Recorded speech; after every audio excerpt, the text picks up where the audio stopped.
Bienvenue dans le Rendez-vous Marketing, le podcast dans lequel j'interviewe des entrepreneurs, responsables marketing, consultants et experts pour en savoir plus sur leur parcours atypique et découvrir comment ils ont utilisé le marketing digital pour développer leur entreprise ou celle de leurs clients, avec pour seule et unique mission de vous aider à avoir le même succès grâce à leur stratégie. Merci d'être avec moi pour ce premier épisode et pour le moment, je pense que je vais en rester au format interview, mais je n'excuse pas du tout de répondre à vos questions et vous partager mes derniers retours d'expérience en podcast sur des thèmes variés comme la pub Facebook, les médias sociaux, la création de contenu et le copywriting, donc tout ce que je fais au quotidien. Et pour ce premier épisode, j'accueille aujourd'hui Bruno Guyot, qui est l'un des consultants Google Ads les plus reconnus en France et en Suisse. Bruno, c'est quelqu'un que j'ai rencontré il y a un peu plus de 6 mois à la conférence SMX à Paris. Et en fait, nous avons donné une conférence ensemble dans laquelle on comparait les Facebook Ads et les Google Ads. Donc, comme vous en doutez, moi, j'ai parlé de Facebook Ads et Bruno a parlé plutôt de son expertise que sont les Google Ads. Et en fait, après la conférence, on a gardé le contact, on a échangé. Et au-delà du fait que Bruno, c'est un expert dans la pub Google, il m'a vraiment intrigué quand il m'a parlé de son modèle d'affaires et le nombre de comptes publicitaires qu'il gère. Et sans vous donner trop de détails, Bruno, c'est quelqu'un qui est indépendant, qui a une famille, et pourtant il est capable de gérer à lui tout seul un nombre très important de projets sans devenir dingue. Et si je vous dis tout ça, c'est parce que moi j'ai connu cette situation où j'avais trop de projets sur lesquels travailler et je n'arrivais pas à gérer tout seul. Et lui, il a beaucoup plus de projets que moi, et il arrive encore à gérer tout ça tout seul. Et ça, franchement, ça m'intrigue énormément. Du coup, j'ai eu envie de l'interviewer pour ce premier épisode du podcast et rentrer plus en profondeur sur ce que fait Bruno. J'ai d'abord voulu en savoir plus sur son expertise, donc les publicités sur Google. On a parlé de leur fonctionnement, de l'automatisation et en quoi c'est différent par rapport aux publicités sur Facebook. On a parlé également de la stratégie de domination que toute entreprise devrait adopter, selon Bruno, sur Google. Et on a vu également les différents types de campagnes Google Ads entre shopping, YouTube Ads, le display, le search et comment faire le bon choix. Et ensuite, c'est là que j'étais un peu curieux, c'est que j'ai vraiment voulu en savoir plus sur son organisation, son modèle de tarification à la performance qui lui permet justement de facturer ses services à un forfait plus élevé que la norme. Et on a également parlé de comment lui fait face à la concurrence énorme qu'il y a aujourd'hui entre les consultants Google et qui fait peut-être baisser le prix de leurs prestations. Je ne vous en dis pas plus et je vais directement vous laisser écouter ma conversation avec Bruno. Salut Bruno et bienvenue dans ce premier épisode du Rendez-vous Marketing. Je suis super content de t'accueillir aujourd'hui. Comment vas-tu? Écoute, ça va bien, ça va bien. Merci pour l'invitation. Grand plaisir. Écoute, ça fait plusieurs mois qu'on en discute, hein. Je pense qu'on devait déjà tourner cet épisode-là en mars ou en avril, mais avec le Covid, j'ai un peu repoussé tout ça. Et enfin, on le fait aujourd'hui. Donc là, on est le 15 ou 16 juin et on enregistre enfin un épisode de podcast. Est-ce que tu peux peut-être te présenter brièvement pour nos auditeurs? Bien sûr. Donc, je m'appelle Bruno Guyot, je suis freelance. En fait, je fais tout ce qui est campagne Google Ads, tracking, analytics. Et puis, je fais ça. euh, D'un côté, je suis indépendant, mais je fais ça avec un monsieur qui s'appelle Blaise Raymondin, qui est indépendant lui aussi. On a un modèle qui est un petit peu hybride. On aura peut-être bien l'occasion d'en reparler un peu plus tard dans le podcast. Et en fait, on est tous les deux indépendants, mais on est associés. On n'est pas associés juridiquement, mais on travaille ensemble et on partage tout ensemble et on fait les deux la même chose. Mais est-ce que vous avez une complémentarité dans ce que vous faites, dans le sens où est-ce que toi, tu as plus une expertise Google Ads et lui, peut-être, est plus créatif, ou alors vous êtes tous les deux experts Google Ads et vous faites exactement la même chose et vous partagez le travail pour des projets, ou comment ça se passe? Alors, bon, déjà en termes de complémentarité, on est très complémentaires, c'est-à-dire que sur Google Ads, on a tous les deux la même expertise. Lui, il fait ça depuis, ça doit faire 8 ou 9 ans qu'il est indépendant et qui fait des campagnes Google Ads pour ses clients. Et puis après, disons qu'on va être complémentaires dans d'autres zones, c'est-à-dire que lui, il est très fort commercialement, il a un très très gros réseau Ok. et moi, je vais avoir plus la casquette technique en fait. Je suis plus le geek entre guillemets qui va mettre en place les tracking, l'analytics, etc. Mais après, on se retrouve ensemble sur les comptes Google Ads. Mais c'est pareil, on va pas forcément faire les mêmes choses. Moi, je vais plus, encore une fois, être un peu le geek technique qui va structurer, qui va gérer un peu les enchères, etc. Et lui, il va avoir une approche plus copywriting où il va vraiment faire un gros travail sur la partie textuelle, annonce, message. Mais dans le fond, on est interchangeable et c'est aussi une des forces de ce modèle-là, c'est-à-dire que quand il y en a un qui est en vacances, l'autre tient la baraque et vice-versa. Ah, c'est top du top. Donc en gros, tous les comptes, vous voulez partager plus ou moins ensemble. Ou alors est-ce qu'il y a vraiment des comptes où il y en a un de vous deux qui va gérer totalement le compte et qui va du coup prendre toute la prestation pour lui? Non, alors, en fait, il y a eu plusieurs étapes dans ce partenariat. Donc, au démarrage, j'étais un petit peu comme un sous-traitant pour lui. Il m'a donné pas mal de boulot, notamment au début où je me lançais. C'était un de mes partenaires les plus importants. Ça m'a bien aidé d'ailleurs à me lancer.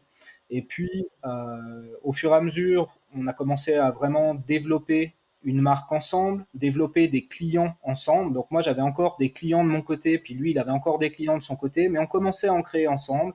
Puis à un moment donné, avec le temps et la confiance, on s'est dit, écoute, on va arrêter de se prendre la tête. Tout ce que tu factures, tu le mets dans le fichier. Tout ce que je facture, je le mets dans le fichier. Et puis on fait 50-50. Et puis comme de toute façon, en vérité, on fait quasiment le même chiffre l'un et l'autre, bah, Ok, ça faisait complètement du sens. c'est la question que je me posais du coup. C'est vrai que si vous faites des chiffres différents, ça serait un peu bizarre. Ok, mais c'est vrai que ça n'empêche pas que toi, tu as des demandes, tu as des leads entrants et tu vas les traiter toi. Et puis après, une fois que le lead devient client, vous allez ensuite gérer le compte à deux. On est d'accord. C'est exactement ça. Finalement, il y a la porte d'entrée Blaise, il y a la porte d'entrée Bruno, et il y a la porte d'entrée Blaise Bruno. Et quand ça vient chez moi, effectivement, je vais avoir tendance à faire les premiers pas et puis à signer effectivement ce client. Et ensuite, il tombe dans le giron commun où on travaille dessus ensemble. Et pareil pour Blaise de son côté. Ok, c'est intéressant. Et c'est vrai que tu as mentionné au début que Blaise, c'était celui qui t'a fourni, qui t'a aidé à démarrer en quelque sorte, à avoir des clients. Toi, tu t'es lancé comment en tant que freelance? Est-ce que tu l'as fait en tant qu'indépendant complémentaire ou est-ce que tu t'es directement lancé en freelance? Ouais, je vais essayer de la faire courte, mais globalement, j'ai fait 2 ans en agence en Suisse. C'est la première fois que j'allais en Suisse. Il faut savoir que moi, j'habite en France, j'habite à Évian, juste en face de la Suisse. Et puis, euh, j'ai pris du galon là-bas. J'ai toujours été une grande bouche, donc je me suis fait un réseau et des relations assez rapidement. Et puis, à un moment donné, dans cette agence où j'étais, disons que je représentais une part de chiffre d'affaires assez conséquente. Et puis, voilà, j'avais envie de plus, j'avais envie de m'associer avec eux, j'avais envie que ça aille plus loin. Dans le même Mhm. temps, je rencontre Blaise. Avec les personnes de l'agence à l'époque, on s'entendait très très bien, mais il n'y avait pas forcément moyen de trouver un accord à ce moment-là pour s'associer. Et puis, bah, voilà, je suis resté 5 ou 6 mois le temps de finir ce que j'avais commencé avec eux. Je voulais surtout pas les laisser tomber. Et puis, bah, voilà, au bout de 6 mois, je me suis mis en indépendance seul. Blaise était Mhm. un des partenaires qui me donnait du travail, qui m'a délégué pas mal de choses, mais ça suffisait pas pour que je mange. Donc j'ai vraiment dû me lancer et me débrouiller aussi tout seul de mon côté, à réseauter, à trouver des partenariats, à trouver des clients. Intéressant. Et tu peux me rappeler, c'était il y a combien de temps? Donc ça, c'était en janvier 2018. Janvier 2010, donc c'était il y a, enfin, c'est dingue. Moi aussi, j'ai commencé exactement à la même période et c'est vrai que toi, tu as vraiment avancé très très vite. Et en fait, pour ceux qui nous écoutent, rappelez-vous que quand vous vous lancez en tant que freelance, n'essayez pas de tout faire par vous-même, mais également de trouver des partenaires. C'est ce qu'a fait Bruno et c'est ce qui t'a fait décoller assez vite. Moi, quand j'ai démarré en janvier 2018, bah, déjà, j'étais beaucoup plus jeune, j'avais beaucoup moins d'expérience que toi, mais je me suis entièrement concentré sur mes propres actifs à moi et j'ai pas essayé d'aller voir ailleurs si je pouvais nouer des partenariats stratégiques comme on l'a fait ensemble ou comme je l'ai fait avec d'autres consultants. Donc clairement, je suis pas tellement étonné que tu aies avancé si vite parce que déjà, tu avais un bon partenaire. En plus de ça, vous êtes associés en quelque sorte. C'est plutôt rare puisque vous n'êtes pas dans la même structure juridique, mais ça reste hyper intéressant et je voulais en discuter au début de ce podcast. Mais pour moi, c'est bon, on a déjà fait un peu le tour de ton parcours. Est-ce qu'il y a d'autres choses que tu veux rajouter qui pourraient être intéressantes pour nos auditeurs? Bah, juste peut-être appuyer effectivement ce que tu dis. Donc bon, c'est vrai que me concernant, j'ai eu la chance de rencontrer Blaise, qui est bien sûr un partenaire, un associé, mais aussi quelque part un mentor. C'est quelqu'un qui a quelques années de plus que moi, qui a déjà bien roulé sa bosse, qui connaissait, qui a déjà eu euh, plusieurs entreprises. Enfin, voilà, c'est sûr qu'il m'a cadré, il m'a aidé à me structurer parce que enfin, avec l'âge, ça va mieux, mais je reste un foufou qui part un peu dans toutes les directions. Je suis un passionné, un peu à tendance extrémiste. Donc, il m'a bien aidé à me structurer. Il m'a apporté énormément, notamment au début.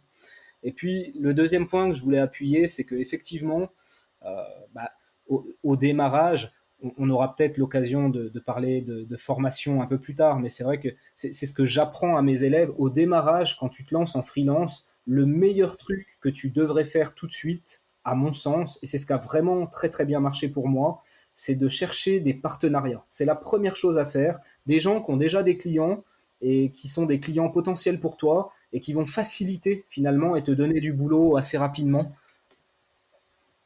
Entièrement d'accord, entièrement d'accord. C'est vrai que j'ai écouté ça pas mal dans des podcasts que j'écoutais et ils expliquaient en fait qu'un bon moyen de démarrer en freelance, c'est comme tu dis, c'est de trouver un partenaire potentiel et généralement, c'est un gars qui a justement beaucoup, beaucoup de demandes et qui peut pas toutes les traiter et qui serait ravi justement de les déléguer à quelqu'un qui est a priori compétent et qui le fera pour, soit il va gagner une commission, soit il le fera pour moins cher, mais en tout cas la personne qui donne la mission, donc le partenaire, beh, il a un intérêt à le faire. Et toi, dans ton cas, tu as noué une relation avec ce gars-là et c'est vrai que, heu, avant de nouer des partenariats, il faut aussi nouer des relations. C'est ça que j'allais dire, il suffit pas d'aller voir, tous les consultants que vous voyez sur Malte ou sur LinkedIn et de leur demander: «Est-ce que je peux devenir ton partenaire? Est-ce que tu peux me refiler des clients?» Ça marche pas vraiment comme ça. Certains vont dire oui parce qu'ils seront attirés par l'appât du gain, mais la plupart vont dire: «Bah non, j'ai déjà mes partenaires, je sais pas pourquoi je devrais travailler avec toi». Donc, c'est vrai qu'on a tendance à oublier, c'est qu'il y a pas, juste créer du contenu, être présent sur Instagram et LinkedIn et limite, faire un site web.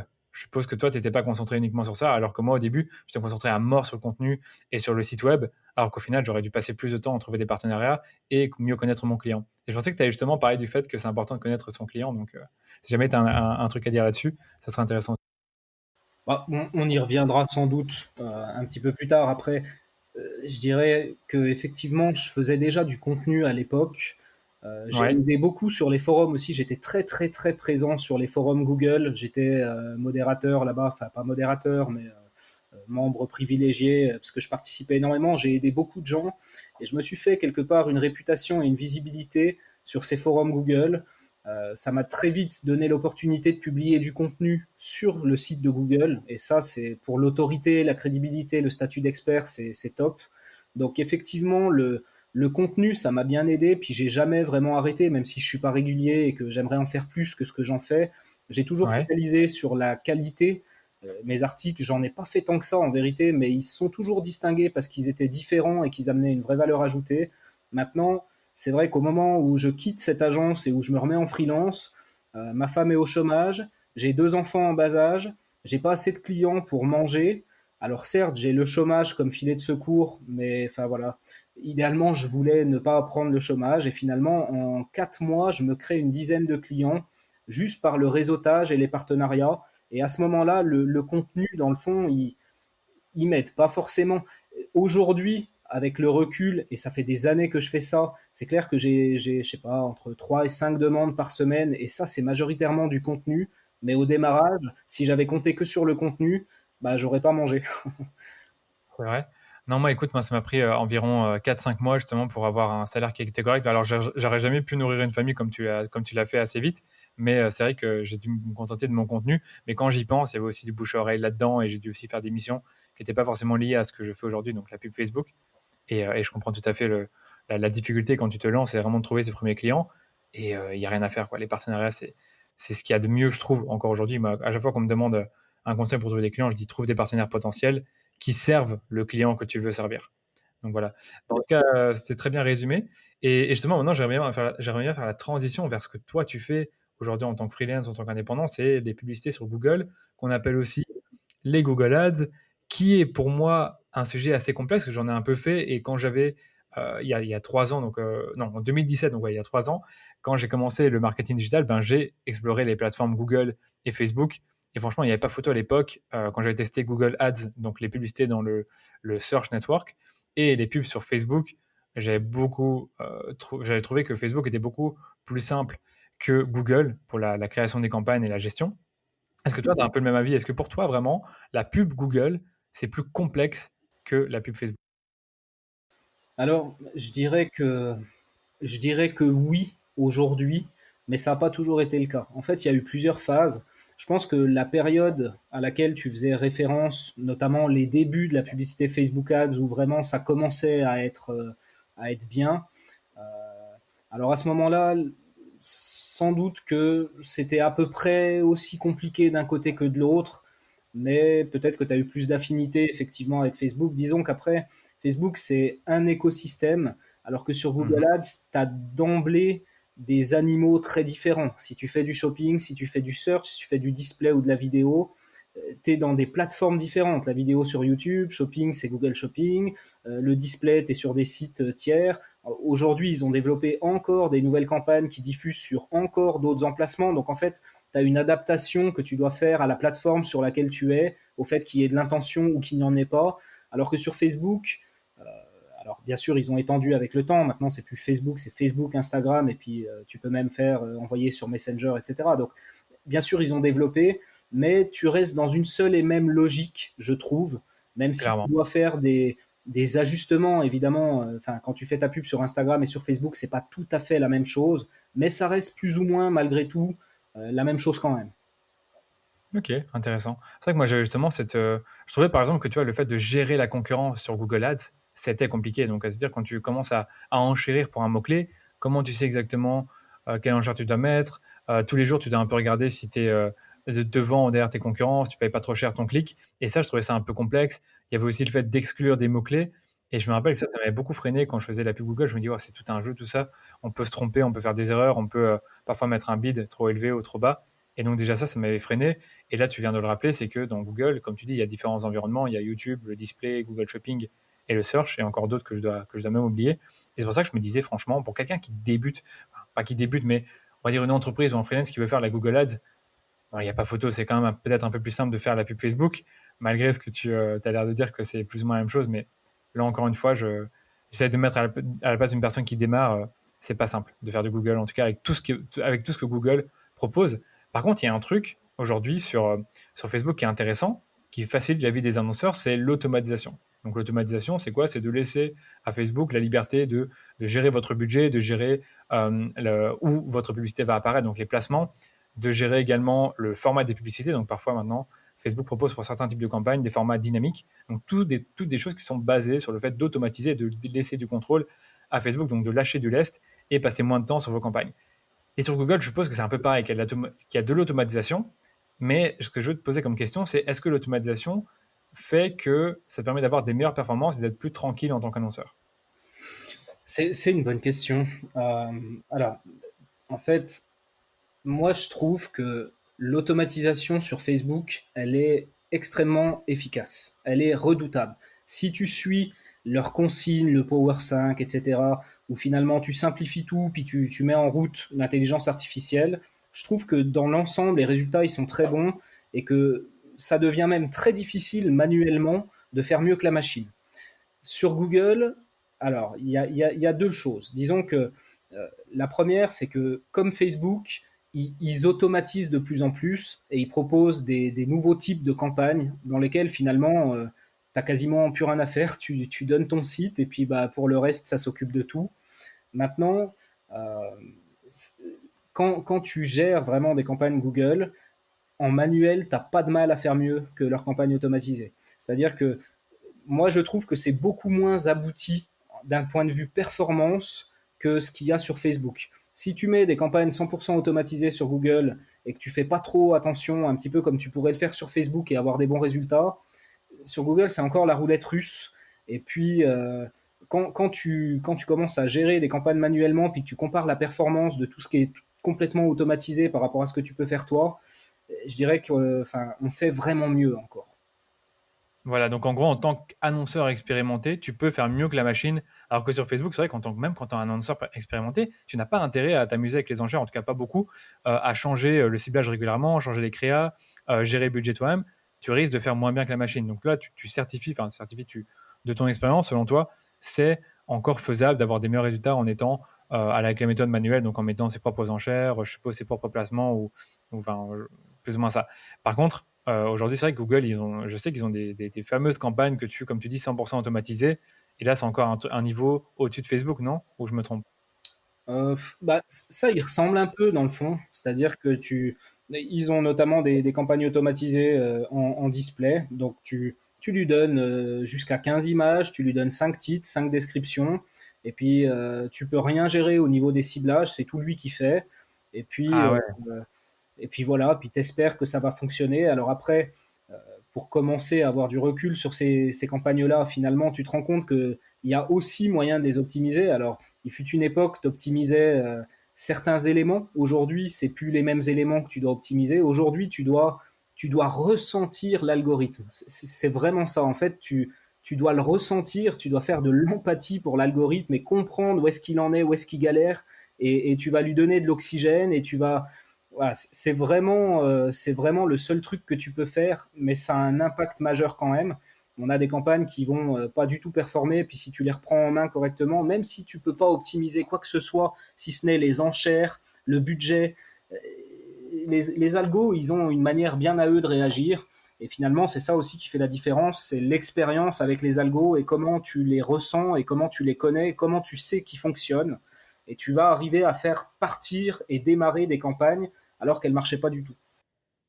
Ouais, mais franchement, c'est aussi pareil avec Facebook, hein. Faut pas croire que parce que vous lancez une campagne, que vous mettez une audience similaire à 1 ou 2 et une créa, que tout va bien aller. Parfois, il faut justement sentir le fait qu'il y a peut-être, il y a beaucoup de clics, mais pas beaucoup d'ajouts au panier, peu d'achats, et que le simple fait de changer quelque chose dans la campagne, donc changer la créa ou, peut-être, segmenter un peu l'audience, même si ça paraît contre-intuitif, ça permet d'avoir des meilleurs résultats. Et en fait, il faut regarder toute une série de signaux. Il faut pas non plus croire que toute la machine fait le travail. Mais il est vrai qu'une fois que vous commencez à scaler sur Facebook, vous pouvez commencer à avoir une campagne avec l'optimisation du budget de la campagne, quelques audiences qui sont vraiment larges, et ça paraît contre-intuitif. Vous avez vos créas qui ont déjà prouvé qu'elles marchaient bien, et après vous lancez ça, et ça peut très très très bien marcher sans que vous ayez rien à faire. Ça qui est un peu dingue avec Facebook, c'est cette façon de vraiment créer la campagne avec le CBO, donc l'optimisation du budget, et après laisser Facebook gérer.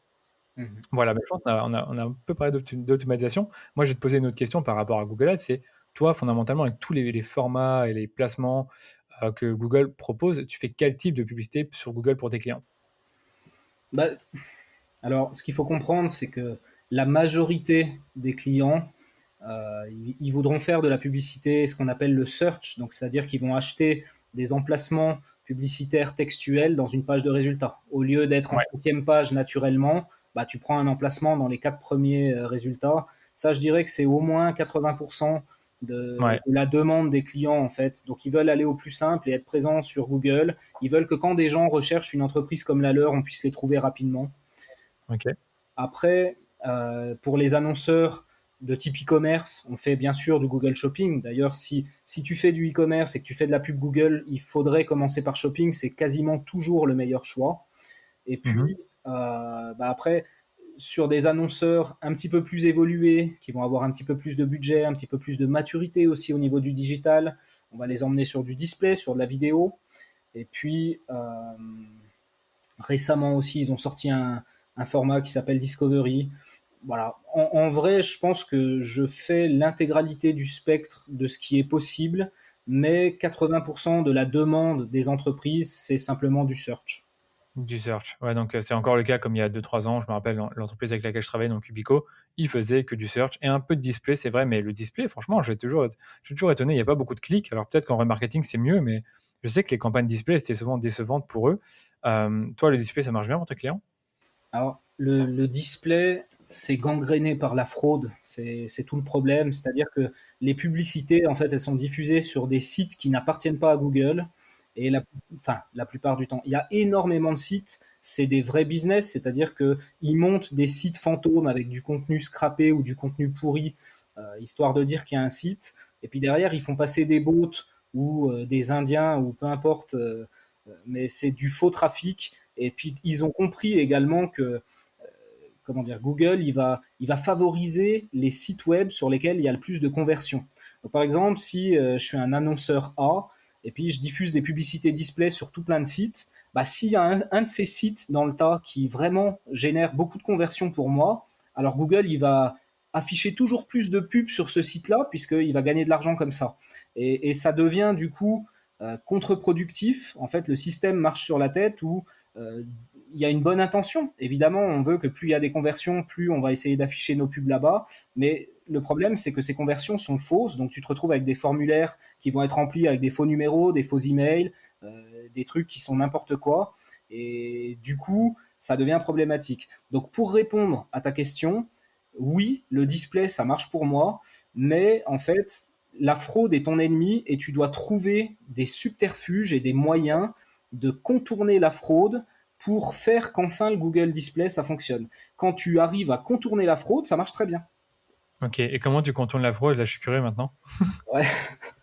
Bah, c'est en fait les conversions qui sont faciles à faire. Les conversions qui sont faciles à faire, genre remplir un formulaire, n'importe qui peut le faire. Un bot, un Indien. Maintenant, si tu fais en sorte que la conversion, elle soit extrêmement compliquée à falsifier, admettons qu'il y ait un double opt-in email ou un double opt-in SMS, bah là, ça devient tout de suite beaucoup plus compliqué de faire de la fraude. Et en fait, pour nos clients, on va mettre en place des systèmes de double opt-in, soit par SMS, soit par confirmation email. Et la conversion se déclenche uniquement quand la personne elle a soit validé que c'était bien elle par son numéro, soit par son email. Et de fait, en faisant ça, bah, tu mets toute la fraude de côté en fait. Super tip. Bah, merci pour ceux qui nous écoutent. J'espère que pour ceux qui font le Google Ads, vous avez bien noté, parce que ça me paraît très intéressant de faire ça. C'est vrai qu'il n'y a pas ces genres de choses-là sur Facebook. Ils ont leur audience network, mais je sais qu'on peut exclure certains sites, mais c'est encore différent. Moi, je suis pas fan de l'audience network, et je sais que c'est un peu la comparaison avec le display de Google. Mais soit. Passons peut-être à la question suivante, c'est par rapport au placement. Enfin, je sais pas si on peut appeler ça les placements des produits que Google propose, mais dans tous ceux que tu as cités, Google Shopping, YouTube Ads, Discovery, Search. En tant qu'annonceur, comment tu fais ton choix avec tous ces produits? Alors, je sais que tu as parlé du fait que beaucoup voulaient commencer par le search parce que c'est intéressant de se positionner sur une requête. Mais est-ce que, par exemple, dans certains cas, ils ont plus intérêt à faire Google Shopping ou YouTube ou Discovery? Est-ce que tu peux nous en dire plus? Bien sûr. Alors, en fait, comment dire, c'est un modèle mental, on pourrait appeler ça. C'est ce que j'appelle la stratégie de domination. Donc, tu commences par cueillir les fruits faciles, et puis ensuite, tu scales et tu vas là où c'est de plus en plus difficile en adaptant ton marketing aussi. Donc, le plus facile, c'est d'aller se mettre en face des gens qui recherchent des entreprises comme la tienne. Donc, ce que je dis toujours aux clients, c'est on va commencer en search parce que bah, de toute façon, il y a des gens qui activement recherchent des entreprises comme la tienne dans ta zone de chalandise. Aujourd'hui, ils ne te trouvent pas. Allons les chercher. Mettons-nous simplement en face de ces gens-là. Donc ça, c'est la première chose et c'est toujours la première évidence. Maintenant, je nuance mon propos dans le sens où quand tu fais du e-commerce, c'est la même réflexion, mais c'est plutôt Google Shopping. Tu commences par shopping en e-commerce.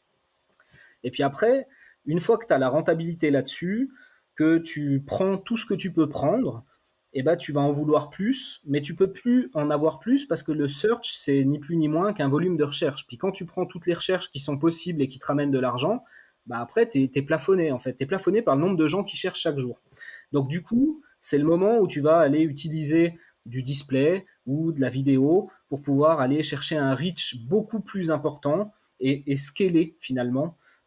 Donc, en fait, l'ordre des choses, c'est toujours plus ou moins le même. Tu commences par du search ou du shopping si tu es en e-commerce. Et puis, une fois que tu domines ça, tu vas aller commencer à aller t'amuser sur d'autres réseaux pour avoir plus de reach. Les seules exceptions, c'est quand, par exemple, il y a un client qui lance un nouveau service qui est innovant et puis personne ne connaît encore ça.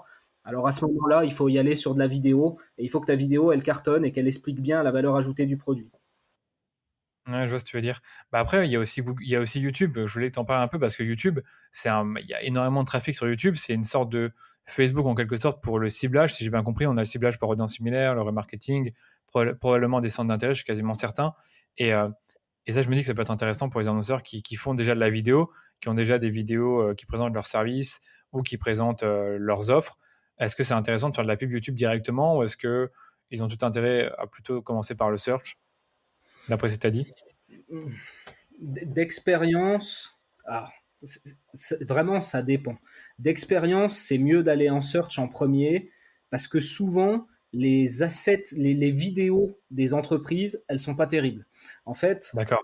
le truc c'est si si les boîtes qui créent des vidéos pour les entreprises, elles avaient un copywriter à l'interne, quelqu'un qui comprend le marché, qui comprend comment on fait de la vente et qui faisait des vidéos sur le même modèle qu'on fait des pages de vente, alors on commencerait par aller faire de la pub sur YouTube avec ces vidéos-là et on ferait un massacre parce que aujourd'hui sur YouTube, la publicité vidéo, elle reste encore très très bon marché. C'est sans doute le seul emplacement où tu peux avoir des conversions à ce prix-là. Tu peux être même plus bas que ce que tu peux avoir en search, qui est pourtant le roi des réseaux, entre guillemets.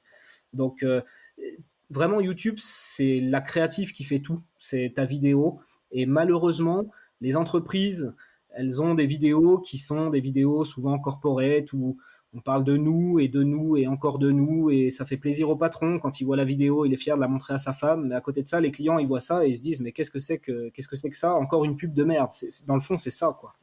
D'accord. Ouais, on est d'accord, c'est vrai que sur YouTube, c'est horrible. Quand je vois des pubs sur YouTube, à chaque fois, je vois que l'annonceur, il va capter mon attention. Parfois, je suis intéressé, parfois non, mais globalement, on a envie de skipper l'ad. Donc, c'est très, très compliqué de capter l'attention de la personne et de la garder.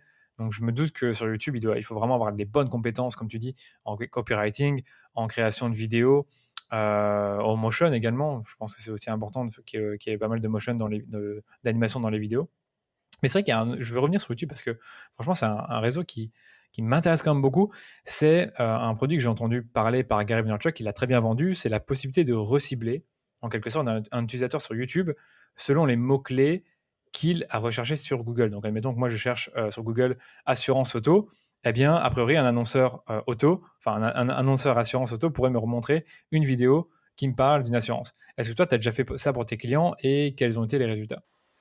Alors oui, bien sûr, ça s'appelle des audiences d'intention personnalisées.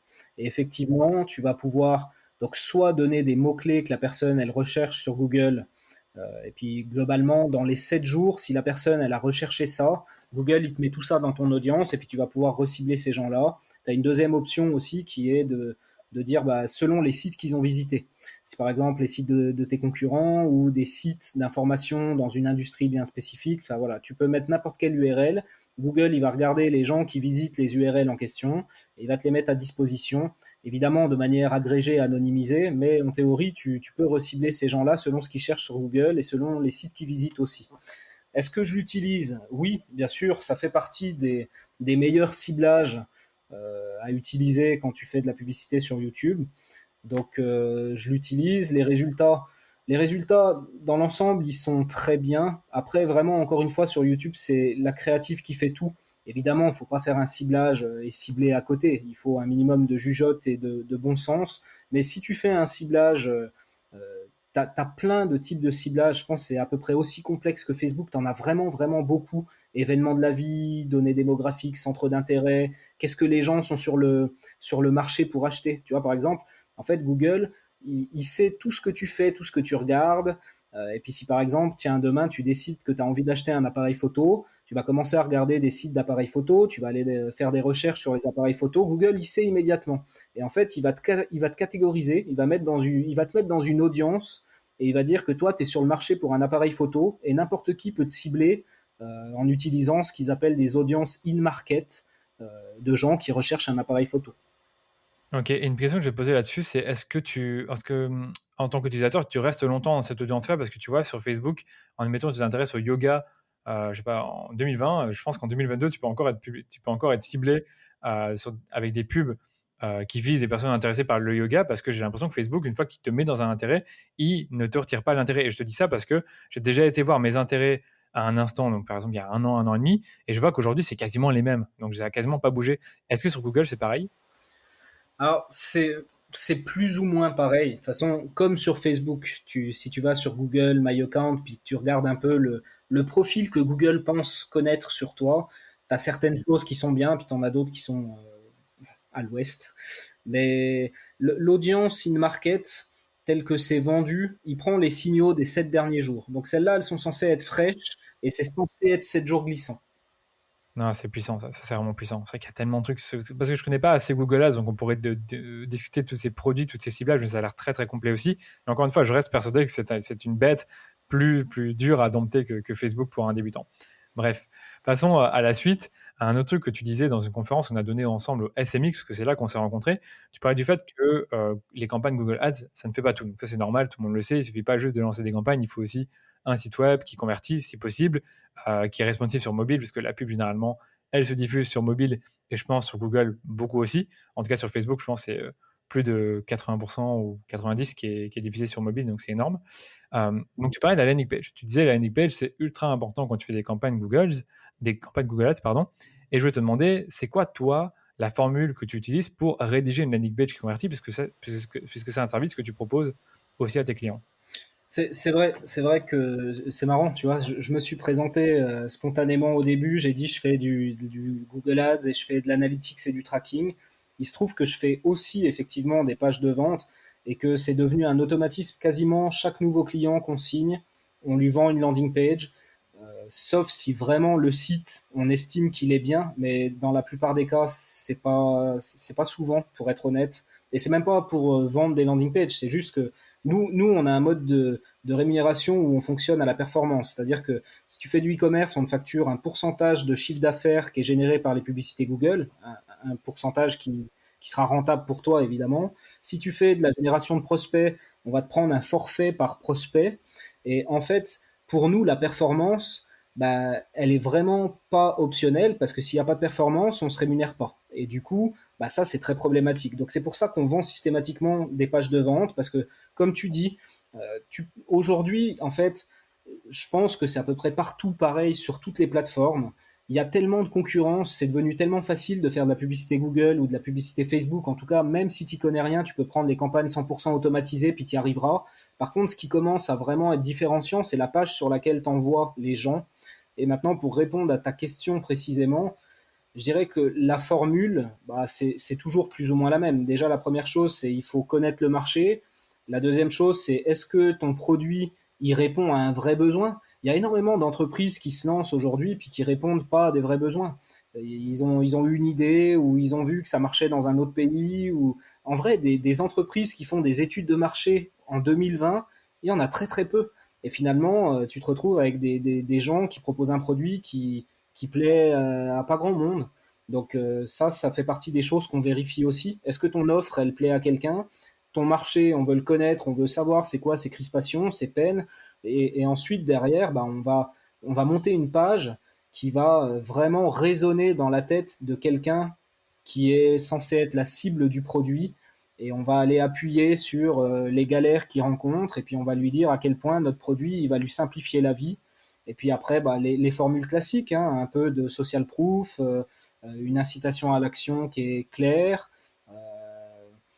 Après, c'est du copywriting en vrai. Ouais, c'est vrai que maintenant, moi, je vais dire, c'est plus ou moins ça que je vais dire, c'est qu'il faut partir du client, de ses besoins et ensuite créer la page en fonction de ça. Mais c'est vrai que généralement, pour ceux qui nous écoutent, une landing page, pour moi, ça commence toujours par un titre, un sous-titre. Ça peut être également, on peut mettre également soit une vidéo de présentation, soit une image de fond. Ensuite, les bénéfices clients, social proof, peut-être le process ou en quelque sorte, comment tu vas amener la personne du point A où elle a un problème au point B où elle a résolu ce problème-là. Et peut-être à la fin, un dernier appel à l'action. Mais là, en fait, actuellement, pour mon site, on utilise un outil comme Hotjar qui permet de voir un peu les heatmaps. Donc, les gens, sur quel lien ils cliquent? Est-ce qu'ils vont jusqu'en bas de la page? Et en fait, on constate qu'il y a peut-être 20% des utilisateurs qui vont jusqu'en bas d'une page. Donc, en fait, à la fin, quand tu mets trop d'informations à la fin, c'est contre-productif parce qu'il y a très peu de gens qui vont les voir. Donc, c'est vrai que c'est important de mettre avant qu'on appelle ça encore le Le premier écran. tu disais? Le premier écran. Ouais, dans le premier écran, de mettre vraiment les infos les plus importantes. Donc, quel problème vous allez pouvoir résoudre et quelles solutions vous apporter directement. Et l'appel à l'action, bien sûr. Si c'est possible de mettre juste en dessous de l'autorité, donc des magazines sur lesquels vous êtes paru ou alors de la social proof, c'est le plus important pour moi. Voilà. Après, après, peut-être juste pour terminer là-dessus, mais je dirais que ça va aussi dépendre de, comment dire, de tes ciblages, tu vois, par exemple. Et nous, c'est vraiment là aussi où on s'illustre, entre guillemets, hein. Enfin, c'est pas pour se la jouer, mais c'est, on fait des landing pages, effectivement, telles que tu les as décrits, c'est totalement juste, et on va aller cibler avec des pages comme ça, des personnes qui sont déjà relativement bas dans le funnel, en fait, des gens qui savent ce qu'ils veulent, qui ont conscience de leurs problèmes et qui cherchent une solution. Mais là où aussi on va se différencier, c'est que on va accompagner les clients au fur et à mesure et on va créer des nouvelles pages qui vont commencer plutôt par une approche problème et qui vont nous permettre d'aller cibler des personnes qui sont pas encore en recherche active de solutions, qui ont peut-être même pas encore tellement compris qu'elles avaient un problème, mais elles en ont un. Et en fait, avec ces pages-là, on va arriver avec une approche problème et on va les prendre par la main et leur expliquer leurs problèmes et insister là où ça fait mal et on va les transformer petit à petit pour les emmener ensuite sur effectivement la solution et tout ce que tu as décrit tout à l'heure qui est totalement juste.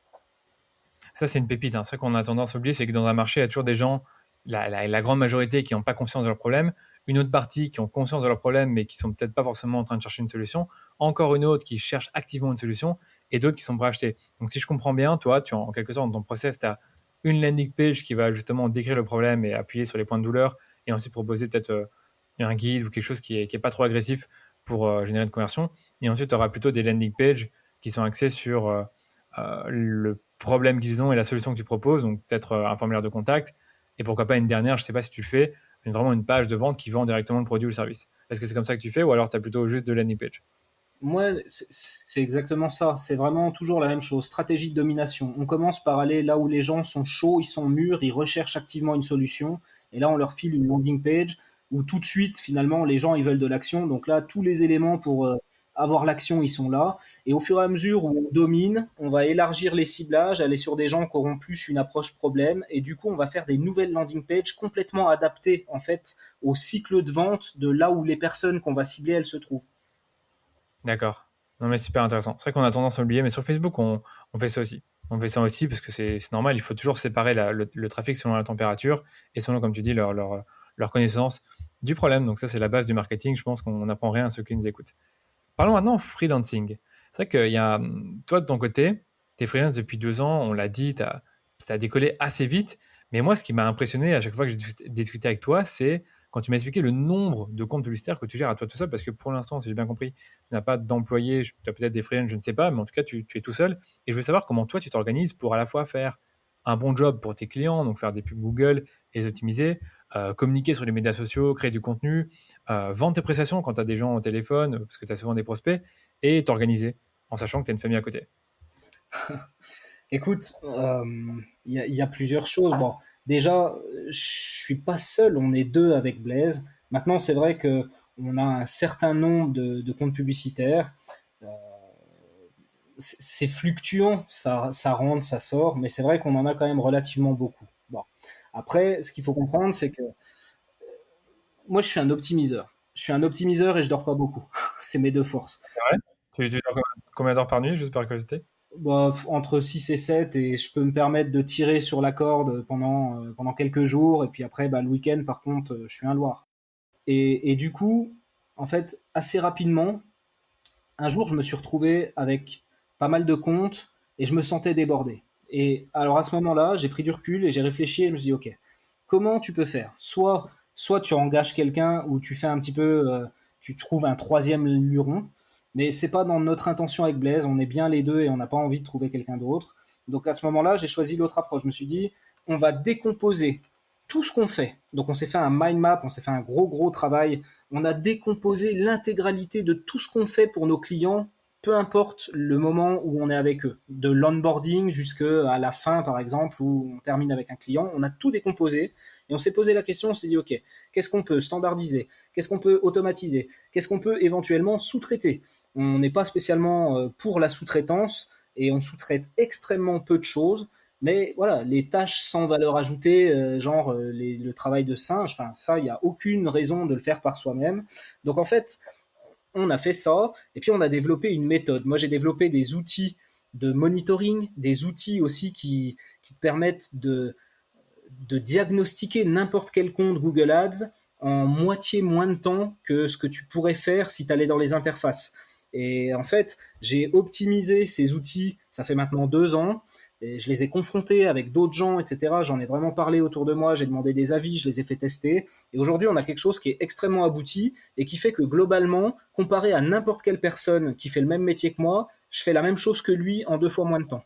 Et c'est comme ça que finalement est née l'histoire de la formation, dont on parlera peut-être tout à l'heure, où je vends cette méthode en fait. Et en fait, voilà, les outils, les process, la rigueur, la standardisation, et c'est ça qui fait que tu arrives à faire le même travail que n'importe qui d'autre en 2 fois moins de temps, et en récupérant tout ce temps, bah, ça te laisse aussi un peu de temps pour pouvoir créer du contenu, faire ta communication, avoir une vie à côté aussi. Et en fait, voilà, vraiment, en résumé, c'est tu t'arrêtes, tu prends du recul, tu réfléchis à ce que tu fais et tu l'optimises. Eh bien, écoute, là, tu m'as donné l'eau à la bouche. Est-ce que tu peux peut-être nous en dire plus sur les choses que tu as standardisées ou même sous-traitées? Et après, franchement, les fameux outils dont tu parles, si jamais tu as un exemple à donner, l'outil que tu utilises ou c'est quelque chose que tu as fait custom avec du code, je ne sais pas exactement, ça serait vraiment top parce que là, comme ça, c'est vraiment très bien vendu, on va dire, tu l'as très bien dit, mais explique-moi un peu en concret, qu'est-ce que tu as vraiment standardisé dans tout ça et sous-traité déjà?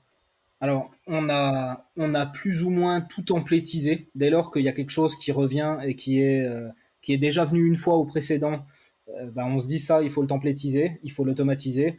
Donc, on a des templates pour énormément de choses, que ce soit des emails, des contrats, tout est templétisé globalement. Après, au niveau des outils, donc non, j'ai rien développé du tout. Je l'ai fait sur Data Studio, mais Data Studio. Data Studio, quand tu sais vraiment l'utiliser correctement, ça devient beaucoup plus qu'un simple outil de reporting, ça devient un outil dans lequel tu es capable de faire des analyses à la vitesse de la lumière, en gros. Et du coup, j'ai développé mes outils là-dessus et je les ai itérés. Et du coup, aujourd'hui, bah, j'utilise mes outils pour faire des audits, pour évaluer n'importe quel compte, pour avant d'aller optimiser et de regarder où est-ce qu'on en est, qu'est-ce qui a changé, etc. En fait, l'outil, il est intégré à tous mes process de travail. Dès lors que je dois bosser pour un client pour du Google Ads, j'utilise l'outil et je fais tout avec, en fait. Écoute, ouais, non, j'ai déjà beaucoup entendu parler de Google Data Studio. Je connais une agence qui l'utilise. Ils sont deux, mais ils ont développé aussi leur propre dashboard enfin, le tableau de bord sur Google Data Studio avec Supermetrics. Et quand ils m'avaient montré ça, j'avais trouvé ça totalement dingue. Alors, j'avoue que j'ai pas creusé beaucoup parce que déjà, je trouvais que Supermetrics c'était quand même pas mal cher. Et donc, comme je me disais qu'on était déjà bien avec les rapports de Facebook, à chaque fois que j'y pense, je me dis franchement qu'on devrait peut-être se former sur Google Data Studio parce que t'es pas le premier à me dire que tu utilises cet outil-là pour tes rapports, pour analyser rapidement un compte, comme tu dis, donc beaucoup plus rapidement qu'en regardant juste des chiffres. Et en plus de ça, ça te permet aussi d'auditer des comptes, c'est encore mieux. Mhm. Voilà. Autre chose dont tu as parlé, dont je voulais vraiment revenir, c'était la tarification à la performance. Donc toi, si j'ai bien compris, enfin toi et Blaise, vous ne vous rémunérez que grâce au chiffre d'affaires que vous générez pour vos clients. Ok, donc ça, c'est un modèle que tu as mis en place et qui te vend finalement, si j'ai bien compris, ça te permet de vendre à un prix plus élevé que le marché. Et donc, toi, comment est-ce que tu fais à t'y prendre pour vendre ces fameuses prestations Google Ads à la performance? Parce que je suppose que tu n'es pas le seul à les proposer et je suis persuadé que le client doit avoir des doutes au départ. Alors, disons que la machine est bien huilée et qu'il y a tout qui s'est bien emboîté. Aujourd'hui, encore une fois, très modestement, mais j'ai une petite notoriété, une réputation d'être un gars qui travaille bien et qui obtient des résultats. Et finalement, ça aide énormément aussi à faire pencher la balance de notre côté. C'est-à-dire que voilà, les gens, tu leur fais une offre à la performance, même si éventuellement ils peuvent être un petit peu, comment dire, déstabilisés parce qu'ils n'ont pas forcément l'habitude de voir des offres comme ça et des gens qui prennent autant de risques, entre guillemets. Ouais. Ils connaissent ta réputation et du coup, ils se disent, bon, de toute façon, il est bien réputé. Et puis surtout, qu'est-ce que je risque? Qu'est-ce que je risque? Finalement, les risques, on les prend de notre côté. Donc après, on propose ça, évidemment. Maintenant, on ne le propose pas à tout le monde immédiatement. C'est-à-dire que typiquement, voilà, s'il n'y a pas d'antériorité, s'il n'y a pas d'historique, on va proposer éventuellement une période de forfait pendant 2, 3 mois. On fait un test au forfait, mais vraiment à petite échelle, un truc qui soit facile à vendre et que le client il se dise, bah oui, de toute façon, c'est un petit test qui n'engage pas grand-chose. À partir de là, nous, on va lui prouver qu'il y a quelque chose à faire, ou au contraire, lui dire, bah non, écoute, le market fit, ça marche pas, ton produit, là, ça va pas, et tu vois, on va pouvoir l'aider à se repositionner, finalement, on l'aide d'un point de vue business en général. C'est pas seulement du Google Ads où on va le positionner, on va l'aider à mieux comprendre son marché, etc. Et après, on refait un test. Et une fois qu'on a trouvé le market fit et que ça fonctionne, alors à ce moment-là, on fait péter les barrières et on va scaler le plus possible et lui amener le plus de volume possible, dans la limite évidemment de ce qu'il peut traiter. Ok, super intéressant. C'est vrai que moi aussi, j'aimerais bien peut-être vendre de la performance après, au-delà d'un certain budget, pour que ce soit vraiment intéressant. Mais c'est vrai que pour ceux qui nous écoutent, bah, évidemment, si vous n'êtes pas trop expérimenté, faire des campagnes à la performance, c'est peut-être un peu risqué pour vous. Ça peut être stressant, parce que c'est vrai que toi, tu n'en as pas forcément parlé, mais il y a un certain stress, on est d'accord. C'est-à-dire que si jamais ça marche un peu moins bien, bah, vous êtes tout de suite moins rémunéré, ça érode un peu vos marges. Et puis, comme tu l'as dit au départ, si le compte, il n'est pas trop stable, tu ne sais pas trop si ça marche pas, c'est pas forcément une bonne idée de proposer une tarification à la performance, mais c'était logique en soi. Mais je voulais vraiment en parler un peu pour ceux qui nous écoutent parce que j'ai pas l'impression qu'il y en a, j'ai l'impression justement qu'il n'y en a pas beaucoup qui proposent ce type de tarification. Peut-être que je me trompe, hein. Non, bah, alors, il y en a de plus en plus. Maintenant, ce qu'il faut comprendre, c'est que, encore une fois, si on gérait que, tu vois, l'objection numéro un, le marché des consultants, des gens qui font le même métier que nous, je le connais extrêmement bien, notamment parce que je l'ai énormément étudié avant de lancer la formation. Et en fait, la crainte numéro un des gens qui font notre métier par rapport à la performance, c'est qu'ils disent, oui, mais regarde, si on lance des campagnes, imagine le client, il fait n'importe quoi sur le site où il y a un problème technique ou peu importe ce qui peut arriver, bah finalement, c'est toi qui trinques et toi, tu te rémunères pas parce qu'il y a eu une erreur quelque part. La grande différence, en fait, c'est que avec Blaze, nous, on maîtrise l'intégralité de la chaîne. C'est-à-dire que on te fait ta page, c'est nous qui l'hébergeons. On la maîtrise complètement, on a la main dessus en tout temps, à toute heure du jour et de la nuit. On fait le tracking et on s'assure que le tracking il est optimal et on fait les campagnes. Et sans doute que on t'a aussi un petit peu aidé sur le positionnement, etc. Donc finalement, on maîtrise tellement toute la chaîne qu'il peut pas y avoir de mauvaises surprises liées à ces problématiques-là. Après, voilà, encore une fois, faut-il avoir les compétences pour savoir tout faire et pour pouvoir tout faire. Mais si tu maîtrises l'intégralité de la chaîne, dans le fond, ton risque à toi, il est beaucoup plus restreint. Le risque, c'est simplement que tu fasses mal ton travail ou que tu te sois trompé éventuellement au niveau du market fit et puis que finalement, bah, la mayonnaise, elle prend pas. Mais si tu veux, le pendant de ces offres à la performance, c'est que nous, on n'engage personne. Les gens, ils restent parce que ça fonctionne. Et quand ça fonctionne pas, on débranche la prise relativement rapidement. On n'a pas d'engagement ni d'un côté ni de l'autre. C'est-à-dire que si de notre côté, on a fait un mauvais pari, ça nous arrive encore. Hein, il faut accepter aussi ça. Tu peux pas avoir de la performance et puis gagner à tous les coups. Donc quand on fait un mauvais pari et que ça marche pas, le tout, c'est de savoir débrancher rapidement. Et comme ça, bah, voilà, tu limites les pertes en fait. Ah, c'est vrai que maintenant que tu le dis, à partir de combien de temps, admettons, tu finis par débrancher, comme tu dis, arrêter une collaboration lorsque les performances sont pas bonnes? Est-ce que tu attends 1 mois, 2 mois, 3 mois? Est-ce que tu as une durée là comme ça qui fait que tu vas arrêter avec un client parce que ça marche pas trop? Écoute, j'ai un exemple très récent en tête, donc je peux te le dire. C'est un client donc qui vend, il vend des bijoux sur Internet. C'est un très très gros player. Et Ah ouais. finalement, on a signé à la performance. J'étais sûr que ça allait marcher. Il y a tellement d'éléments qui montraient que ça devait exploser. Et finalement, ça l'a pas fait. Finalement, ça l'a pas fait. Et je timesheet tout mon temps. Donc, en fait, je m'étais donné 10 heures pour faire que ça marche. Et au bout de 10 heures et demie que ça marchait pas, bah, j'ai arrêté. Puis je l'ai refilé entre de bonnes mains à un confrère qui fait que du e-commerce et qui, lui, va tenter une autre approche. Après, c'est aussi une histoire d'approche.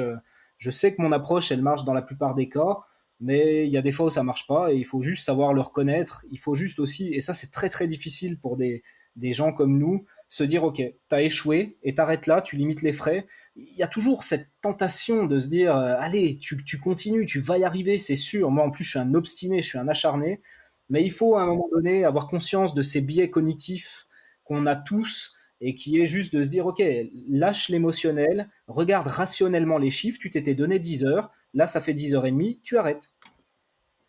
Simplement. Donc là, du coup, tu as expliqué à ton client, voilà tout ce que j'ai fait. On arrête la collaboration. Par contre, j'ai quelqu'un qui pourrait peut-être t'aider et le client, il a été satisfait de tout ça ou tu penses qu'il a pas aimé la démarche, enfin pas la démarche, mais je veux dire, comment ça s'est passé? Bah, lui, il était très content, on s'est quitté en très bons termes, enfin très content, il n'était pas très content que ça fonctionne pas. Si tu veux, c'est pas que ça n'a pas fonctionné, c'est que ça montait, ça allait dans le bon sens, mais pas assez vite. Comme tu l'as dit tout à l'heure, la performance, c'est intéressant à partir d'un certain niveau. Mais si le budget il est trop bas ou si le chiffre d'affaires il est trop bas, bah, de la performance d'un volume qui est bas, ça te ramène pas grand-chose pour autant. Donc en fait, la C'est ça. performance, elle fonctionne toujours plus au fur et à mesure qu'il y a de plus en plus de résultats. Et en fait, moi, les 10 heures, je m'étais donné les 10 heures pour l'emmener à un certain palier qui commençait à être intéressant d'un point de vue facturation. Et on allait dans D'accord. cette direction, mais genre, il aurait fallu 3 mois, alors que moi, je ne vais pas travailler 3 mois sans rémunération, c'est pas possible. Ok, ouais, c'est vrai que c'est vraiment tout un jeu aussi. C'est vrai que c'est pas simple. C'est vrai que pour ça, dans ce cas-là, peut-être que. Ouais, donc toi, selon toi, tu étais quasiment sûr que tu pouvais apporter des résultats, donc directement, tu es parti à la performance. Moi, je sais pas, j'aurais été plus prudent. Enfin, moi, je prends moins de risques que toi, donc j'aurais peut-être proposé un forfait les 2 premiers mois, une sorte d'installation, en quelque sorte, des campagnes, et ensuite passer à la performance. Parce que c'est vrai que là, ça a dû te mettre beaucoup de pression.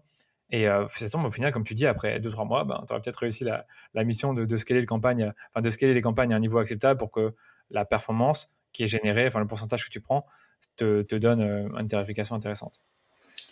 On ne Oui, saura jamais. On ouais, saura jamais. on saura jamais. Après, c'est vraiment une question de mindset et d'optimisation aussi du portefeuille client.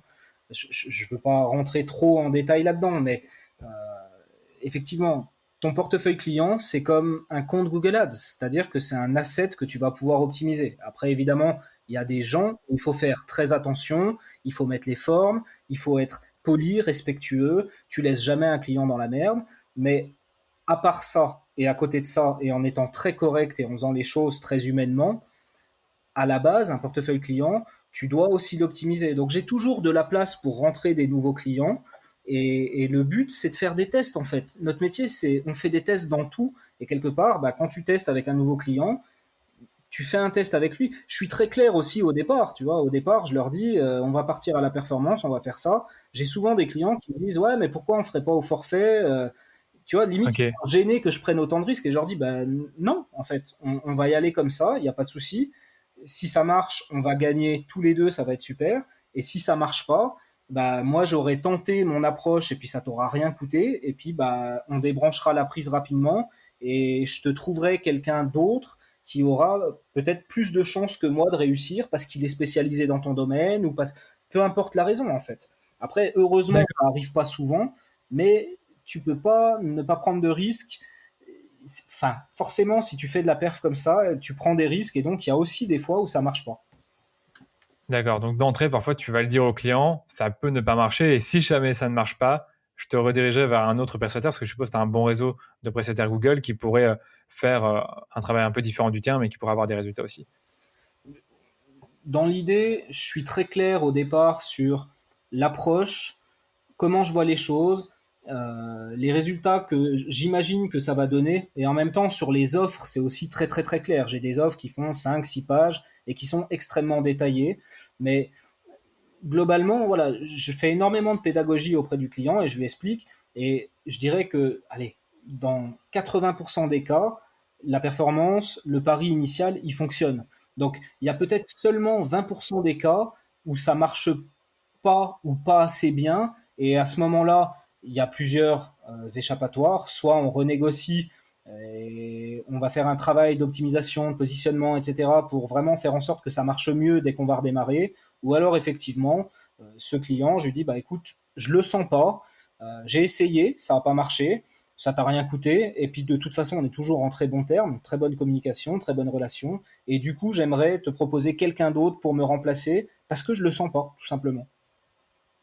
Ah, c'est intéressant. C'est vraiment intéressant. Et je suppose que pour revenir sur les offres dont tu parlais, je suppose des offres qui sont déjà plus ou moins templatisées, mais que tu vas adapter en fonction du client.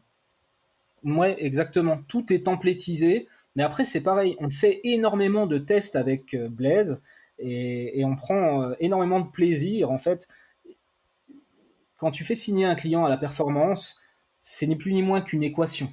Une équation entre chiffre d'affaires, rentabilité, budget dépensé, la manière dont tu vas le facturer. Tout ça, c'est des mathématiques. C'est juste une équation. Et on s'amuse à tester énormément de modèles d'offres différents. Donc, on a évidemment des squelettes qui sont standards et standardisés. Mais après, la manière dont on va proposer l'offre, elle va dépendre d'une part de ce que le client va nous dire. Tu vois, tu as des clients, ils vont te dire ouais, moi je veux du chiffre d'affaires, la rentabilité, je suis prêt à la baisser un petit peu en ce moment, mais je veux vraiment qu'on augmente le chiffre d'affaires. Puis à contrario, t'en as d'autres qui vont te dire bah non, non, moi vendre sans marge, ça m'intéresse pas. Moi je veux un retour sur investissement de 10 minimum. Et du coup, Mhm. même si le chiffre il augmente pas tellement, moi ce que je veux c'est augmenter la marge. Donc en fait, on s'adapte vraiment à chaque client en fonction de ce qui est le plus important pour lui et on va lui proposer une équation personnalisée qui est gagnant-gagnant. Exactement. Super intéressant. C'est vrai qu'en effet, tous les clients n'ont pas les mêmes objectifs, comme tu dis. Donc, par exemple, des fois, tu prendras peut-être un pourcentage du chiffre d'affaires généré en plus, ou alors un pourcentage de la marge. Je sais pas exactement comment tu fonctionnes, mais c'est vrai que on est d'accord qu'on peut pas envoyer une offre standardisée à tous les clients exactement la même. C'est vrai qu'il faut s'adapter à leurs besoins. Mais ça, c'est une autre histoire et je pense qu'on pourra en parler à un autre moment. Par contre, il y a un autre truc que je dois te parler, c'est on avait parlé un peu la semaine dernière enfin pour préparer ce podcast, et que tu disais, bah, aujourd'hui, sur le marché des freelances, Google ou Facebook, enfin surtout Google, bah, il y a beaucoup de freelances qui se vendent à un prix pas cher. Surtout quand tu vas sur Malte, où tu vois le freelance qui se vend 300 € la journée ou 400 €, enfin des prix qui restent assez bas. Et quand on sait que toi, tu es beaucoup plus haut, est-ce que toi, ça te fait pas peur de voir tout ça, de voir autant de freelance qui se vendent à ce prix-là? Comment est-ce que tu gères ça? Euh, alors, je suis très rarement inquiété par des freelances qu'on pourrait trouver sur Malte, par exemple. Après, c'est encore une fois, c'est toute une machinerie, toute une mécanique. Il y a ton positionnement, il y a ta notoriété, ton statut d'expert, la manière dont, mine de rien, les offres et la manière dont tu vas vendre et proposer ton service, ça fait une différence énorme en fait. Et honnêtement, encore une fois, très humblement, mais quand tu arrives devant un client et que tu lui dis, écoute, c'est simple, on va te faire une page qui va vendre pour de vrai, parce que là, ton site, sans méchanceté, avec ça, tu n'iras pas loin. On va te faire une vraie page de vente. On va te mettre un tracking qui va mesurer effectivement et efficacement tout ce qui se passe, et on va apprendre à vitesse grand V, parce qu'on va collecter des données de manière très très stratégique pour apprendre le plus vite possible. Et ensuite, on va mettre en place des campagnes et on va faire ça à la perf, c'est-à-dire que ton risque à toi, il est extrêmement mince. Les risques, ils sont plutôt de notre côté. Et si on démarre avec toi, c'est parce qu'on y croit. Sinon, on te dirait gentiment qu'on ne veut pas démarrer avec toi. Une fois que tu as entendu ça, généralement, honnêtement, et en plus, parce que on a une bonne réputation avec Blaise et qui nous précède, généralement, les gens, ils nous contactent et ils contactent personne d'autre. Et une fois qu'on a fait un meeting avec eux ou qu'on a parlé avec eux au téléphone, ils contactent personne d'autre, tout simplement. Donc, en fait, ouais, il y a plein de freelance, il y a plein de concurrence, mais dans le fond, on les sent pas, on les voit pas. Donc ça va. Non, moi, c'est super bien dit. Franchement, moi, justement, j'ai un peu ce problème où je constate qu'il y a de plus en plus de freelance Facebook et qui arrivent sur le marché et qui vont peut-être proposer des prix plus bas. Et j'avoue que ça me fait me poser des questions parce que moi, j'ai aussi besoin de me différencier avec mon offre. Alors, je vois que vous, c'est vraiment le cas, c'est différencié au niveau déjà de la tarification, de la confiance que vous avez dans votre service. Donc, vous proposez de la performance, également dans l'analytics, tout ça. Je n'ai même pas le sentiment qu'il y a tous les consultants Google qui vont proposer un service pareil que le vôtre. Donc, il fait à la fois analytics, copywriting, donc la création de landing page, et en plus de ça, proposer une tarification à la performance. Donc, c'est sûr et certain que ça vous rend unique sur le marché. Et c'est aussi pour ça que que je t'ai posé cette question-là, c'est pour que tu me dises tout ça. Mais moi, quand je vois toute cette concurrence qui arrive, parfois, je me remets en question et je me dis, il faut améliorer mon offre. Voilà. Et une dernière question que je vais te poser, c'était par rapport aux formations. Donc, tu as parlé de ta formation en ligne. Et moi, franchement, je sais que c'est important en tant que consultant de diversifier ses sources de revenus. Toi, tu l'as fait aussi récemment. Tu as lancé une formation. Si je ne me trompe pas, c'est une formation qui permet à des consultants de se lancer dans la pub Google, mais également de pricer leurs offres et trouver des clients. Comment ça s'est passé ton premier lancement? Alors, ouais, effectivement, tu as toute une partie qui va t'apprendre la méthode de travail Google Ads, mais aussi les landing pages, le tracking. Et puis après, tu as l'autre partie qui est effectivement vraiment freelance. Comment tu trouves des clients? Comment tu vas aller les chercher quand t'en as pas? Là, voilà, il y a une méthode aussi pour ça extrêmement détaillée. Ensuite, il y a aussi la partie comment tu fais les offres, comment tu fais des offres à la performance, comment tu gères la relation avec le client, comment tu vas faire de l'upsell auprès de tes clients, et puis comment tu vas les fidéliser. Voilà, globalement, ça, c'est la formation. Maintenant, au niveau du lancement, ça s'est plutôt bien passé, honnêtement. On est une trentaine, on a un groupe de 30 personnes. Ils sont top, ils sont motivés. Et puis, c'était un peu un pari parce que finalement, cette formation, on l'a pré-vendue, c'est-à-dire qu'il y a 14 modules. On en avait tourné 2 au moment où on fait le lancement. Et puis, bah, c'est le succès. Pour nous, 30 élèves, c'est le succès. On est très contents. Et du coup, bah, s'engage la deuxième phase, c'est-à-dire que tu as une semaine d'avance sur tes élèves et tu dois tourner, tourner, tourner pour que chaque lundi suivant, tu leur donnes les modules qu'ils doivent recevoir ce jour-là. Donc voilà, c'est une formation sur 7 ou 8 semaines.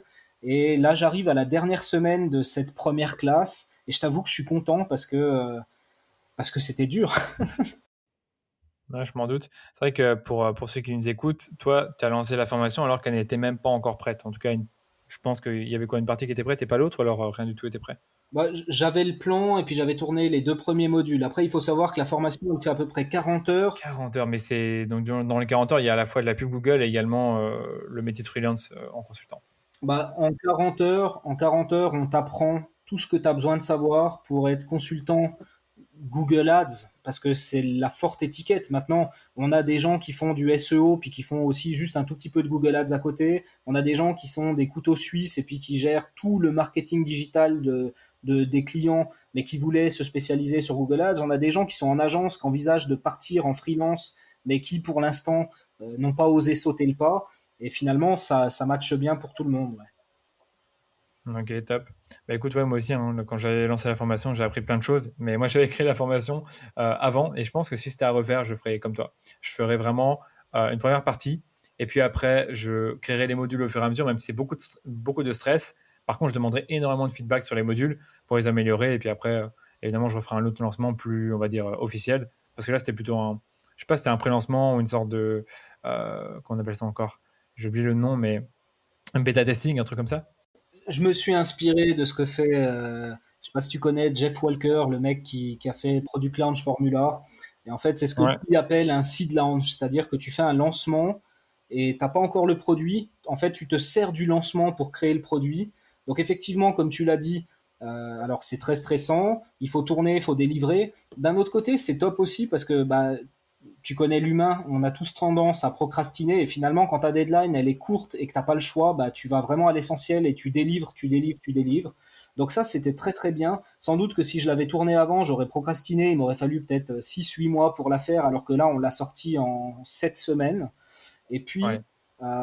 effectivement énormément de récoltes de feedback, j'ai des évaluations pour tout, on est extrêmement proche, j'ai fait des groupes WhatsApp, on est sans cesse en discussion. Enfin, c'est un peu comme une tribu de potes où on est ensemble et on échange sans arrêt. Donc, je suis tout le temps en quête, effectivement, d'avoir du feedback. J'améliore sans cesse. Quand il y a des blancs, je retourne des vidéos pour être sûr que voilà, le sujet soit traité dans son intégralité. Et effectivement, maintenant, j'envisage un second lancement à plus grande échelle. Maintenant que le produit il est fait, fini, éprouvé, voilà, je suis en train de collecter des témoignages qui vont m'aider à faire le prochain lancement. Ouais. Ouais, c'est totalement normal. C'est vrai qu'au début, quand tu lances une formation, tu as aucun témoignage, donc c'est déjà pas facile. Et évidemment, moi, je trouve que franchement, c'est une super approche. Donc, merci de l'avoir partagé. Il y a une dernière question que je vais te poser, qui sera la question rituelle du podcast. C'est, est-ce que toi, tu fais de la pub Facebook? Parce que moi, c'est un peu mon dada, pour promouvoir ton activité ou même celle de tes clients. Je sais pas si tu fais ça en plus dans tes prestations, mais ouais, je suis curieux de savoir un peu la réponse.